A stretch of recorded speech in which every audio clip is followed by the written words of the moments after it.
Apóstolo Heleno, e aí? É bíblico interrogar demônio durante o exorcismo, durante o ato de expulsar demônios? Olha, se nós, como eu posso já principiar a minha fala a partir para realmente fazer um bate-papo e quem sabe fazer um show.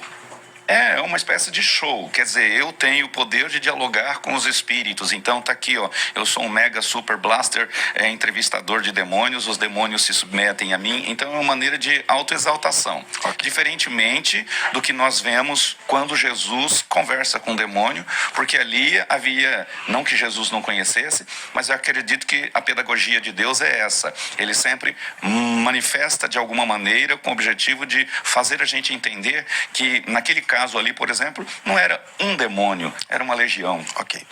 BP Betão, manda aí. Eu acho que Jesus não bateu papo com o demônio. Na verdade, o demônio chegou lá e falou assim, você chegou aqui antes do tempo? E a Bíblia fala, porque ele tinha mandado os conjuros que saia. Então, Jesus falou lá, sai.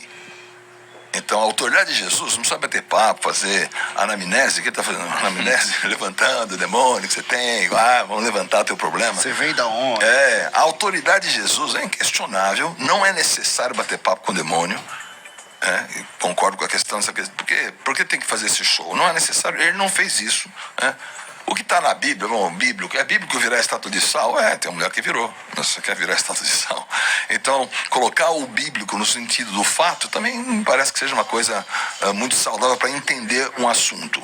Então, o que eu creio nessa questão, eu vim aqui, o debate sempre, eu ia falar democrático, mas é uma palavra difícil hoje, Então, o que é isso? O que é isso, Então, um debate sobre o que é democrático, Então, um debate, assim, vamos colocar amigável, esses contrapontos, amigável nesses contrapontos. Então, já que eu sou contraponto de não, eu advogo essa questão de que não é necessário isso pela questão de autoridade, e nesse caso específico do Gadareno, eu não vejo esse bate-papo.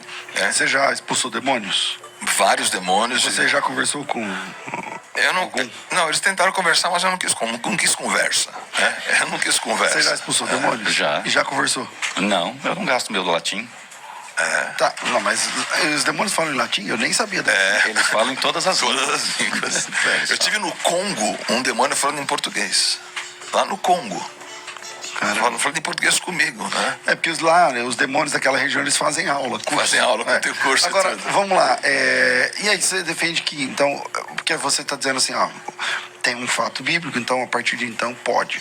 Ou não é bem assim, porque a gente não vê muito exemplo, nem na história da igreja, nem no período da igreja bíblica. A gente não pode fazer uma doutrina, ok? Porém, se nós olharmos para o texto bíblico, não importa quem abriu o diálogo, houve um diálogo. O bispo Betão está falando assim que Jesus não bateu papo, o demônio chegou e abriu o diálogo, certo? Ele abriu o diálogo, mas Jesus consentiu com o diálogo, porque Jesus conversa com ele, Jesus fala com ele, Jesus faz pergunta para ele.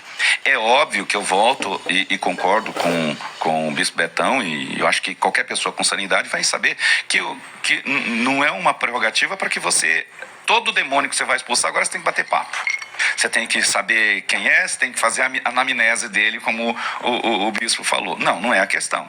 Mas entre o tema é bíblico, eu digo, porque então, está na Bíblia. Mas serve para quê? No sentido de que se o diabo é o pai da mentira... Esse é meu segundo argumento. O que vai... Vou falar o que com o mentiroso? Fala aí. Porque vai perguntar o que para o mentiroso que está na pessoa, porque você tem essa questão também. A pessoa está com o demônio ou o demônio está com a pessoa? E os demônios de colarinho branco, a gente fala ou não fala? Jesus falou com Pedro, arreda-te, Satanás. E para Judas ele falou assim, amigo, aqui vieste. Calma aí, será que Jesus não devia falar Satanás para Judas e falar amigo para Pedro?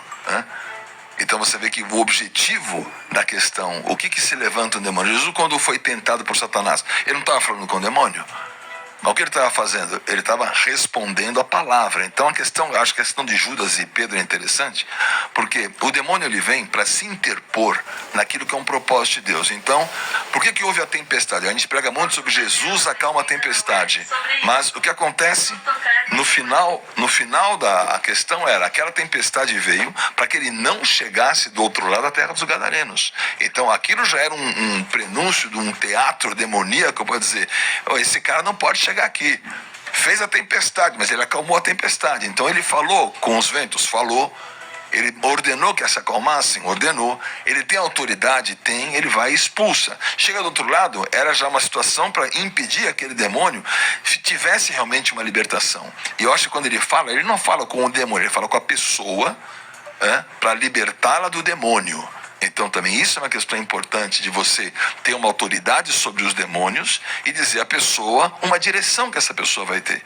Porque ao final o gadareno estava tranquilo, em paz, no caminho, todo mundo ficou assustado por aquela situação, porque ele teve uma intervenção precisa.